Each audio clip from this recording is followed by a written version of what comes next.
গতকালকে আমার মাহফিল ছিল সিলেটে। আমাদের লন্ডন প্রবাসী জবরুল ভাই, তিনি সিলেট মৌলভী বাজারের আউশকান্দির পাশে নতুন মসজিদ করেছে, মাদ্রাসা উদ্বোধনের জন্য গতকাল আমাদের সেখানে দাওয়াত ছিল। কয়েকদিন যাবৎ শুনতে পাচ্ছি আমাদের বেদাতি ভাইয়েরা প্রোগ্রাম হতে দিবে না, উদ্বোধন হতে দিবে না। ওই প্রোগ্রামে এসে তারা ওই মসজিদে তালা দিয়ে চলে গিয়েছে। আহলে হাদিসের দাওয়াত এটা কোরআন এবং সহিহ সুন্নাহর দাওয়াত। এই দাওয়াত আপনি গায়ের জোর দেখিয়ে বন্ধ করতে পারবেন না। আমরা কি কোনোদিন আপনাদের মসজিদ বন্ধ করার চেষ্টা করেছি? আমরা কি কোনোদিন আপনাদের মাদ্রাসা বন্ধ করার চেষ্টা করেছি? যদি আপনার সাহসে কুলায়, যদি আপনার ইলমে কুলায়, তাহলে কোরআন হাদিস দিয়ে প্রতিহত করার চেষ্টা করুন, মসজিদে তালা মেরে না। বাংলাদেশের প্রতিটি মানুষের বাক স্বাধীনতা আছে।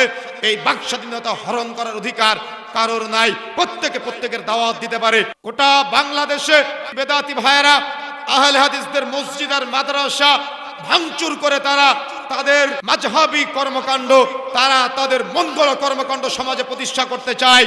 কিন্তু আমি আজকে বলে যাচ্ছি, আতরের ডিব্বায় নাড়া দিলে দুর্গন্ধ বের হয় না। যত আপনি নাড়াচাড়া দিবেন তত সুঘ্রাণ ছড়াবে। যত আপনি আহলে হাদিস নিয়ে নাড়াচাড়া দিবেন তত সুঘ্রাণ ছড়াবে।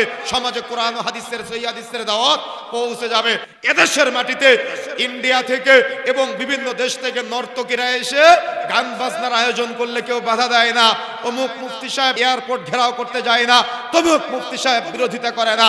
কিন্তু এদেশের মাটিতে যদি পবিত্র কোরআন ও সহিহ সুন্নাহর প্রচারক ডাক্তার জাকির নায়েক আসে, তাহলে অমুক মুফতির মাথা ব্যথা শুরু হয়। অমুক মুফতি ঘোষণা দেয় এয়ারপোর্ট ঘেরাও করবে, অমুক মুফতি ঘোষণা দেয় জাকির নায়েক প্রোগ্রাম বন্ধ করবে।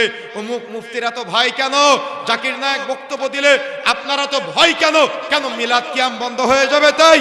কেন মরা মানুষের বাড়িতে গিয়ে 500 টাকার লোভে আপনার সিন্নি খাওয়া বন্ধ হয়ে যাবে তাই? প্রশাসনের ভাইদেরকে দৃষ্টি আকর্ষণ করে বলতে চাই, বাংলাদেশের বিভিন্ন জায়গায় আহলে হাদিসদের মসজিদ মাদ্রাসা ভাঙচুর করা হয়।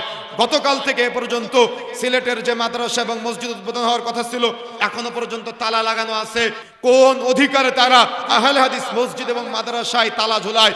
কোন অধিকারে তারা আহলে হাদিস মসজিদ এবং মাদ্রাসা আগুন ধরায়? কোন অজুহাতে তারা আহলে হাদিস মসজিদ মাদ্রাসা ভাঙচুর করে? যদি আপনাদের কাছে প্রশ্ন করি, আপনাদের কাছে কি কোনো উত্তর আছে? যদি উত্তর না থাকে, তাহলে আপনারা এই বন্ধের প্রশ্রয় দেন কেন?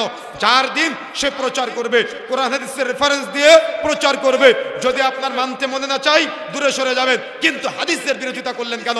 আত্মহীন ভাষায় বলে যেতে চাই, মনে রাখার চেষ্টা করবেন, যখন আপনি হাদিসের বিরোধিতা করবেন, অর্থাৎ আল্লাহর বিরোধিতা করলেন কেন? আল্লাহ রাসূল নিজে থেকে কোনো কথাই বলতেন না।